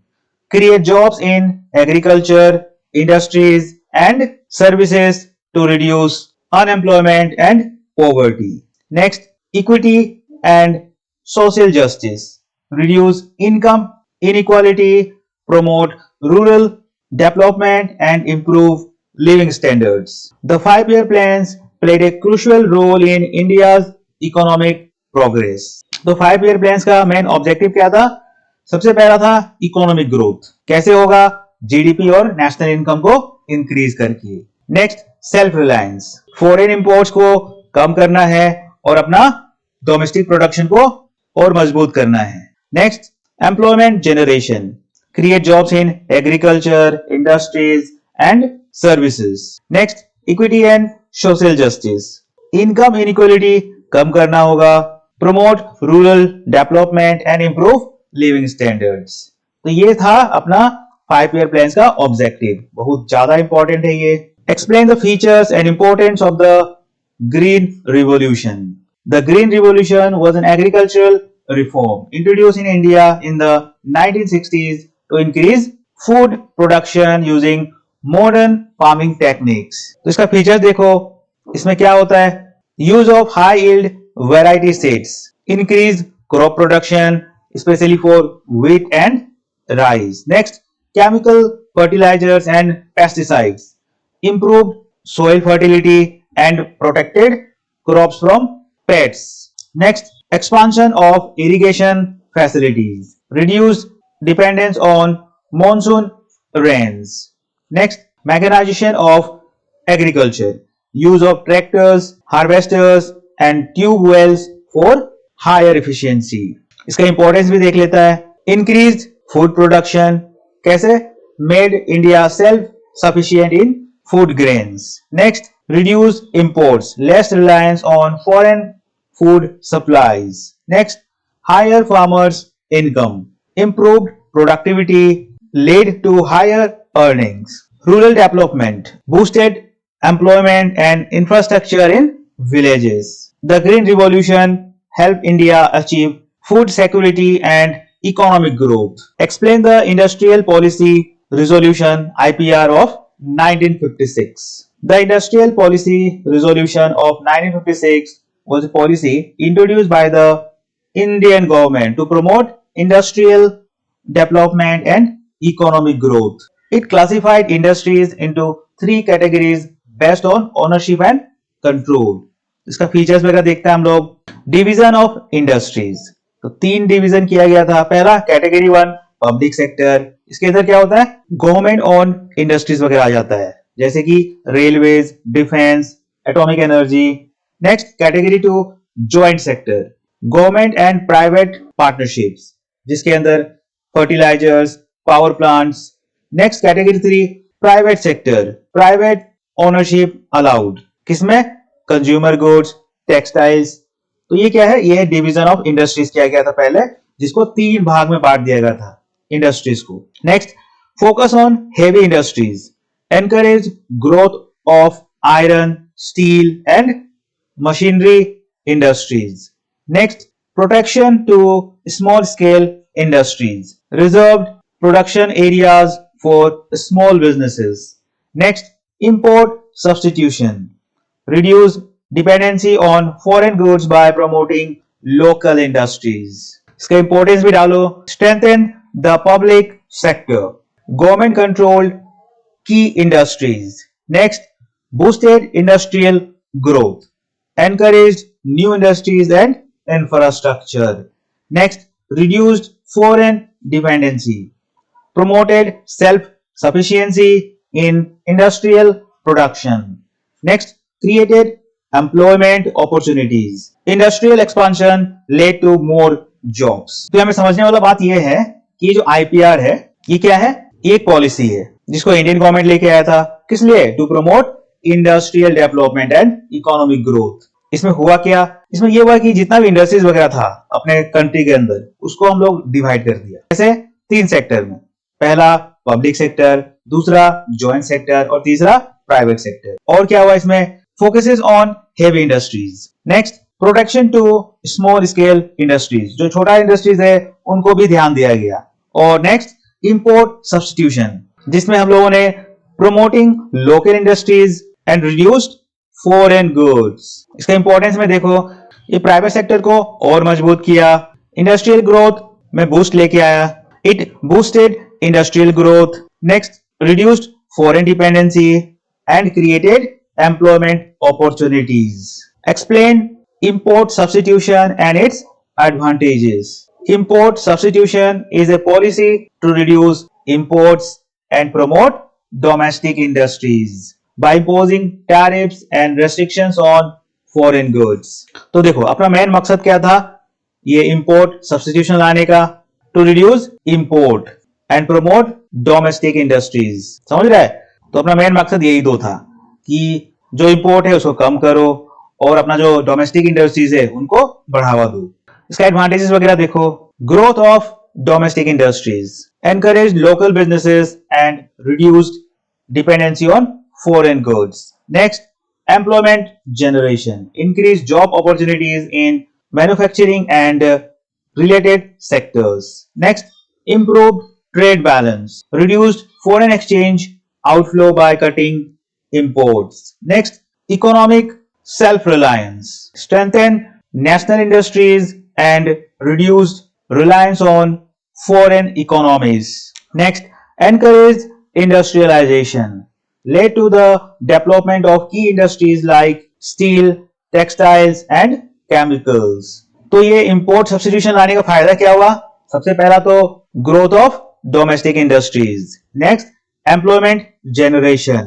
Next, improved trade balances. Next, economic self-reliance. Next, encouraged industrialization. इसे conclusion में डाल देना कि import substitution helped India achieve self-sufficiency, but lack of competition led to insufficiency in industries.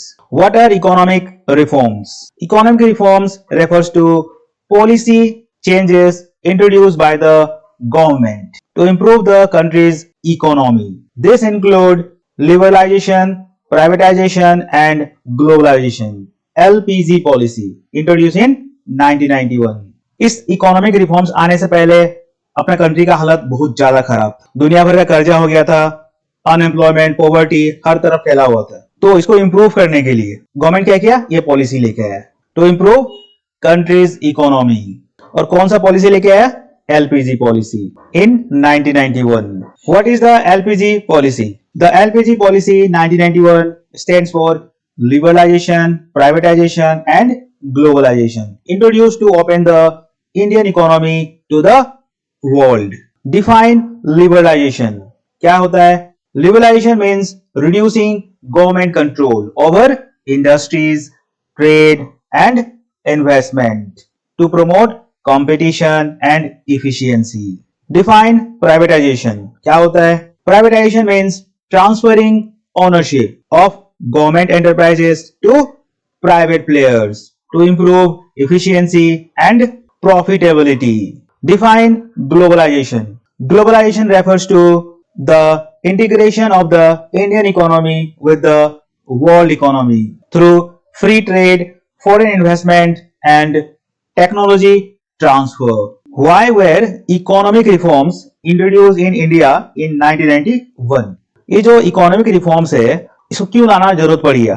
तो देखो, economic reforms were introduced in 1991 due to severe financial crisis, high fiscal deficit, low foreign exchange reserves. Next, IMF conditions. India had to reform its economy to get financial aid. तो पहला कारण क्या है? Financially बहुत ही खराब हालत हो गया था इंडिया का, जिसमें डेफिसिट बहुत ज्यादा हो गया था और फॉरेन रिजर्व भी खत्म होने को आ गया था। और next, IMF conditions. India had to reform its economy to get financial aid. Aid matlab help, support. What are the main features of liberalization? Number one, reducing in industrial licensing, more freedom for private industries. Next, removal of trade barriers, lower impact duties and restrictions. What are the main features of privatization? Disinvestment of public sector units, PSUs, selling government shares to private players. Next, encouraging private sector investment, reducing government monopoly. What are the features of globalization? तो देखो, number one, increase in foreign trade, reduction of import restrictions, foreign direct investments, FDI encouragement, more foreign companies investing in India. Explain the need for economic reforms in India in 1991. In 1991, India faced a severe economic crisis leading to major reforms. The key reasons were, पहला है high fiscal deficit, excessive government spending over revenues. क्या हो गया? Deficit मतलब minus में चला गया. क्या माइनस में? जितना कमाई हो रहा था उससे काफी ज्यादा खर्च हो रहा था, तो इसे क्या होगा? डेफिसिट हो जाएगा, fiscal deficit. Next, low foreign exchange reserve, only 2 weeks worth of imports. जो फॉरेन रिजर्व है वो खत्म होने को आ गया था, सिर्फ 2 weeks ऑफ इंपोर्ट्स बचा हुआ था. Balance of payment, BOP crisis, rising external debt, inability to pay for imports. Next, high inflation, sharp increase in prices of essential goods. Next, slow economic growth, industrial stagnation due to government restrictions. तो ये सब सारा जो दिक्कत हो रखा था उसको सॉल्व करने के लिए ये इकोनॉमिक रिफॉर्म्स लेके आया था. तो नीचे में एक कंक्लूजन भी डाल देना. To resolve this, India adopted the LPG policy in 1991. Explain the features and impact of liberalization. Liberalization refers to reducing government restrictions on trade, industries and investment to promote economic growth. इसका features देखो, reduced industrial licensing, fewer restrictions on starting businesses. Next, foreign investment allowed, increase FDI in various sectors. Next, trade reforms, lower import duties and fewer trade barriers. Next, financial sector reforms, private banks were allowed to operate. Impact of liberalization, अब देखो इसका impact क्या हुआ? Increased competition, led to better quality products. Next, higher economic growth, boosted industries and job opportunities. Next, more consumer choices, availability of global brands in India. Next, technology advancement, improved infrastructure and innovation. Liberalization helped modernize India's economy and increased global integration. तो देखो सबसे पहला इसका feature क्या है? Reduce industrial licensing. तो पहले बहुत सारा परमिशन वगैरह लेना पड़ता था, तो उन सब चीजों में थोड़ा राहत दिया गया. Next, foreign investment allowed.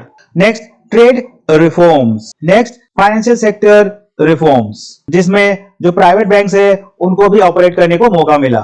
इससे पहले सिर्फ पब्लिक बैंक्स वगैरह ही हुआ करता था. अब इसका इंपैक्ट देखो, इंक्रीज्ड कंपटीशन. इससे क्या होता है? जो क्वालिटी है प्रोडक्ट्स का वो बेटर होते जाता है. नेक्स्ट, हायर इकोनॉमिक ग्रोथ, जिसमें इंडस्ट्रीज और जॉब दोनों में अपॉर्चुनिटीज देखने को मिलता है. नेक्स्ट, मोर कंज्यूमर चॉइसेस. तो लोगों के पास में बहुत सारा ऑप्शन आ गया था अलग अलग ब्रांड्स इस्तेमाल करने का. तो लिबरलाइजेशन से क्या हुआ? इंप्रूव्ड इंफ्रास्ट्रक्चर और इनोवेशन में ध्यान दिया गया. तो कंक्लूजन में डाल देना कि liberalisation helped modernise India's economy and increased global integration. Explain the features and impact of privatization. Privatization refers to transferring ownership of government enterprises to the private sector to improve efficiency and competitiveness. तो इसमें जितना भी government enterprises है वो अपना ownership किसको भेज देता है? प्राइवेट सेक्टर को, to improve efficiency and competitiveness. Features of privatization. Disinvestment of public sector units. Government sold shares of PSUs to private players. Next, encouragement of private sector. More industries were opened for private investment. Next, reduction in government control. Private firms were given more autonomy. Next, increased foreign participation. Allowed foreign companies to invest in Indian businesses. इसका impact देखो, improved efficiency. Private companies managed resources better. Better quality services. Increased competition led to improved products and services. Next, reduced government burden. The government could focus on governance instead of running businesses. Next, increased investment. More funds flowed into industries, boosting economic growth.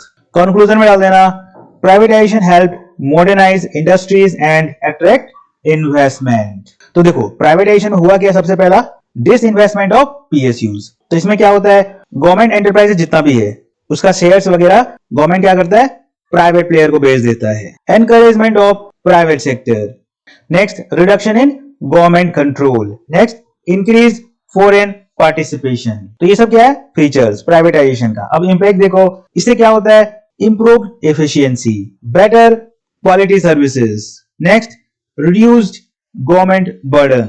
Next, increased investment. तो privatisation से हुआ क्या, help modernise industries and attract investments. Explain the features and impact of globalization. Globalization refers to the integration of the Indian economy with the world economy through trade, investment and technology. Features of globalization. तो देखो, free flow of goods and services, removal of trade barriers for imports and exports. Next, foreign direct investments, FDI inflow, allowed foreign companies to invest in India. Next, technology transfer, access to advanced technology from developed countries. Next, expansion of multinational companies. More global brands entered India. Impact of globalization. Economic growth, increased trade and investment, boosted GDP. Next, more job opportunities. MNCs created employment in various sectors. Next, better consumer choices. Availability of international brands in India. Next, technological advancement. Improved infrastructure and innovation. Conclusion में दे देना, globalization helped India becomes a major player in the global economy. Next देखो, what are the positive and negative impact of LPG policy? The LPG policy introduced in 1991 had both benefits and challenges. तो positive impact क्या हुआ वो पहले देखते हैं.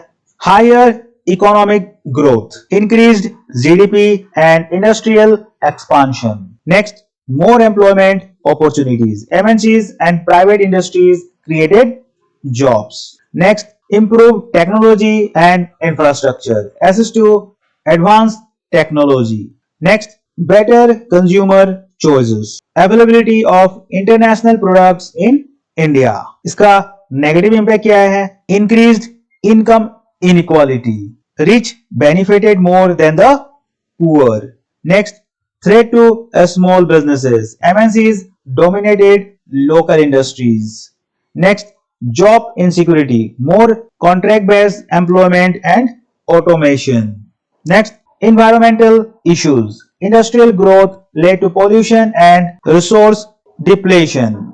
Conclusion में दे देना, LPG policy boosted India's economy but also created economic and social challenges. What is human capital? Human capital refers to the skills, knowledge and abilities of individuals that contribute to economic growth. तो क्या है human capital? Skills, knowledge and abilities of individuals that contribute to economic growth. Name two sources of human capital formation. पहला है education, improves knowledge and skills. Next, health. A healthy workforce is more productive. How is human capital different from human development? तो यहाँ पे दो चीज है, एक है human capital और दूसरा है human development.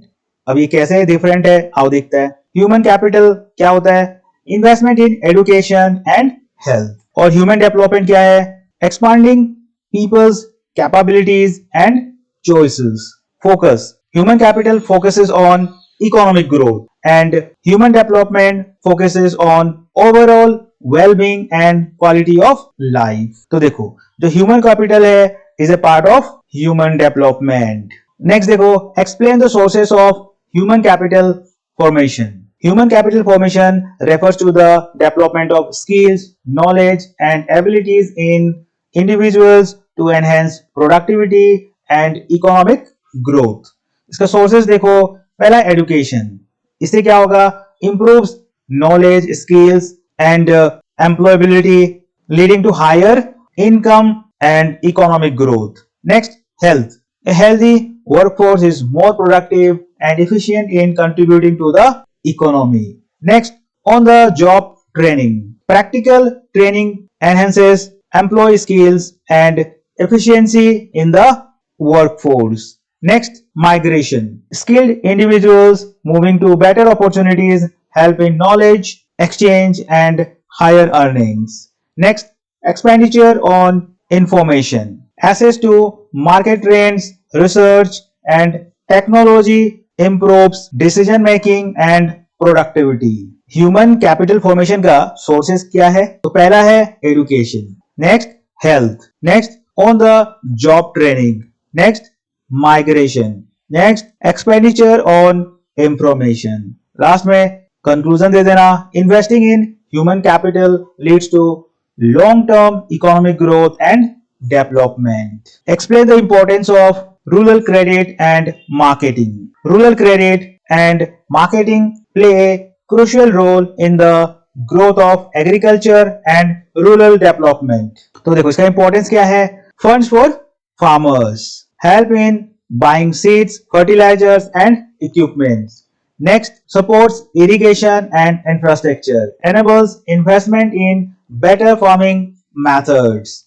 Next, reduces dependency on money lenders, provides loans at lower interest rates. Next, importance of rural marketing, ensures fair prices. Farmers get better value for their produce. Next, reduces middleman exploitation. Direct selling benefits farmers. Next, encourages agricultural growth. Increases rural income and employment. Conclusion में डाल देना, a strong rural credit and marketing system improves farmers' livelihoods and boosts the rural economy. What are the benefits of organic farming? Organic farming is a method of agriculture that uses natural fertilizers and eco-friendly techniques to grow crops sustainably.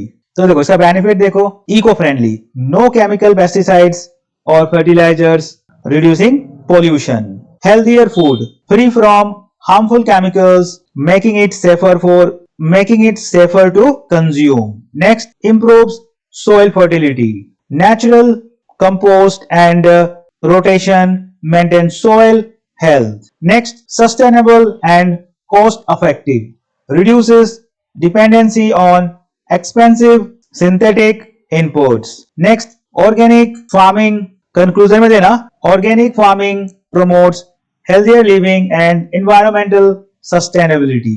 ये बहुत ज्यादा important है, इसको इज्जत से देखना. Explain the problems of unemployment in India.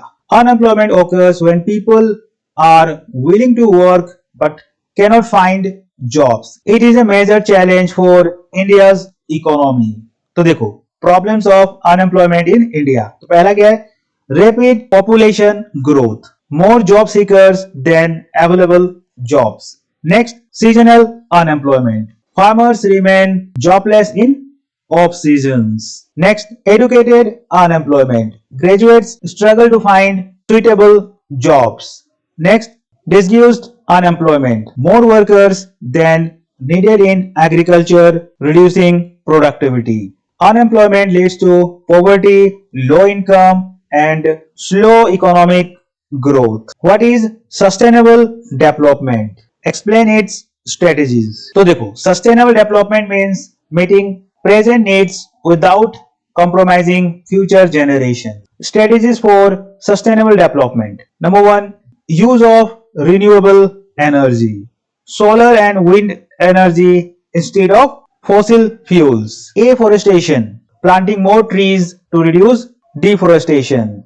Next, pollution control measures. Reducing industrial waste and vehicle emissions. Next, water conservation. Proper irrigation and rainwater harvesting. Sustainable development ensures long-term environmental balance. बहुत ज्यादा important है ये, इसको इज्जत से देखना. Name two neighbouring countries compared with India in economic development. तो कौन सा दो कंट्रीज है जिससे इंडिया को कंपेयर किया जाता है और वो भी नाइबरिंग कंट्रीज है? तो वो है China and Pakistan. What is the meaning of demographic indicators? Demographic indicators refer to statistics related to population such as birth rate, death rate, literacy rate, life expectancy and population growth. तो देखो ये जो demographic indicators है इसके अंदर क्या किया जाता है? Refers to statistics related to population. Statistic मतलब हिसाब किताब, such as birth rate, death rate, literacy rate, life expectancy and population growth. Define human development indicators. Human development indicators HDI measures the well-being of people based on education, health and income levels. Next देखो, compare the demographic indicators of India, China and Pakistan. तो देखो क्या लिखा है? Demographic indicators refers to population related statistics such as birth rate, death rate, life expectancy and literacy rate. तुम लोगों तीनों को कंपेयर करना है किस बेसिस पे? डेमोग्राफिक के बेसिस पे. और डेमोग्राफिक में हम लोग क्या देखता है? हम लोग देखता है बर्थ रेट क्या हिसाब किताब है, डेथ रेट का क्या लेन देन है, लाइफ एक्सपेक्टेंसी कैसा है और लिटरेसी रेट कैसा है. तो देखो अगर हम लोग इंडिया का देखिए, पॉपुलेशन कितना है? 1.42 बिलियन. वैसे ही चाइना का 1.41 और पाकिस्तान 240 मिलियन. नेक्स्ट अगर बर्थ रेट देखे पर 1000 पॉपुलेशन पे, अगर हम लोग बर्थ रेट देखे तो इंडिया कितना है? 17.2, चाइना 11.2 और पाकिस्तान 27.4. वैसे अगर डेथ रेट देखे 1000 पॉपुलेशन के ऊपर तो इंडिया कितना है? 7.3, चाइना 7 और पाकिस्तान 6.9. वैसे लाइफ एक्सपेक्टेंसी देखे तो इंडिया का है 70 इयर्स, चाइना 78 और पाकिस्तान 67. लिटरेसी रेट इंडिया का है 77.7%, चाइना 97% और पाकिस्तान 58%. तो इससे क्या साबित होता है? China has the best demographic indicators while India is ahead of Pakistan in literacy and life expectancy. Next देखो, कंपेयर द सेक्टोरल डेवलपमेंट. और ये कौन सा सेक्टर का बात हो रहा है? Agriculture, industry, service. समझ रहा है? तो किसी भी इकोनॉमी में ये तीन सेक्टर होता है, तो हमको इन तीनों से कंपेयर करना है between India, Pakistan and China. तो देखो, the economy of a country is divided into 3 sectors: agriculture, industry and services. The contribution of each sector to GDP varies in India, China and Pakistan. तो तीनों का जो कंट्रीब्यूशन है ना वो अलग अलग है. तो वो देखते हैं किसका क्या हिसाब है. तो देखो एग्रीकल्चर अगर हम लोग इंडिया का देखें तो कितना कंट्रीब्यूट करता है? 18%, चाइना 7% और पाकिस्तान 19%. नेक्स्ट अगर इंडस्ट्री देखें तो इंडिया का 30% जीडीपी इंडस्ट्री से आता है, चाइना का 39% और पाकिस्तान 25%. सर्विस सेक्टर इंडिया का 52%, चाइना 54%, पाकिस्तान 56%. तो देखो इससे क्या साबित होता है? China dominates in industry. A strong manufacturing sector leads to high exports. India leads in services जैसे कि IT, telecom and banking contribute the most to GDP. Pakistan relies more on agriculture, less industrial and service sector development. Conclusion में डाल देना, China's industrial sector is the strongest, while India focuses on services and Pakistan depends on agriculture. Compare the economic growth trends of India, China and Pakistan. किस चीज को compare करना है यहाँ पे? इकोनॉमिक ग्रोथ कैसा है. Economic growth is measured by GDP growth rate which reflects how fast an economy is expanding. तो देखो इंडिया का जीडीपी ग्रोथ रेट कितना है 6.8%, चाइना 5.3%, पाकिस्तान 1.5%। तो देखो इससे क्या समझ में आना चाहिए, India is the highest growth rate driven by the service sector and domestic demand. चाइना's growth remains stable. Industrial expansion and exports play a major role. Next, Pakistan has the lowest growth rate. Economic instability, low investment, and political challenges affect growth. Conclusion, India and China show strong economic growth while Pakistan struggles with slower expansion. What are the key differences in human development indicators of India, China and Pakistan? तो देखो human development indicators में क्या आता है, health, education and living standards. तो अगर life expectancy देखे तो इंडिया कितना है 78 इयर्स, चाइना 78 और पाकिस्तान 67। वैसे अगर लिटरेसी रेट देखे तो 77.7% इंडिया का है, 97% चाइना का है और पाकिस्तान 58%। नेक्स्ट है इन्फेंट मोर्टेलिटी रेट। तो ये क्या होता है, इसमें हम लोग ये देखता है कि children whose age is less than 1 year में कितना का डेथ हो जाता है। वो बच्चा जिसका एज 1 साल से कम है उनमें से कितना का डेथ हो जाता है। तो अगर हम लोग यहाँ पे देखें इंडिया का 1000 पॉपुलेशन पे 27 का डेथ होता है और चाइना में 1000 अगर पॉपुलेशन लिया जाए उसमें 7 और पाकिस्तान में 1000 पॉपुलेशन पे 56। तो इधर पाकिस्तान में हालत ज्यादा खराब है क्योंकि ज्यादा डेथ हो रहा है यहाँ पे बच्चों का whose age is less than 1 year. अगर हम लोग रैंक देखें, एचडीआई रैंक देखें, अब जैसे तुम क्रिकेट में रैंक देखता है, आईसीसी जो रैंक देता है कि कौन सा टीम 1 नंबर में है, 2 नंबर में है, 3 नंबर में, वैसे ही यहाँ पे भी कंट्री को रैंक किया जाता है। किस बेसिस पे, ह्यूमन डेवलपमेंट इंडिकेटर, जिसमें हेल्थ, एजुकेशन और लिविंग स्टैंडर्ड आता है। तो उसके हिसाब से इंडिया का रैंक कितना है 132, चाइना 79 और Pakistan 161। China leads in HDI, Human Development Indicators. India is in between and Pakistan lags behind. Discuss the impact of globalization on India, China and Pakistan.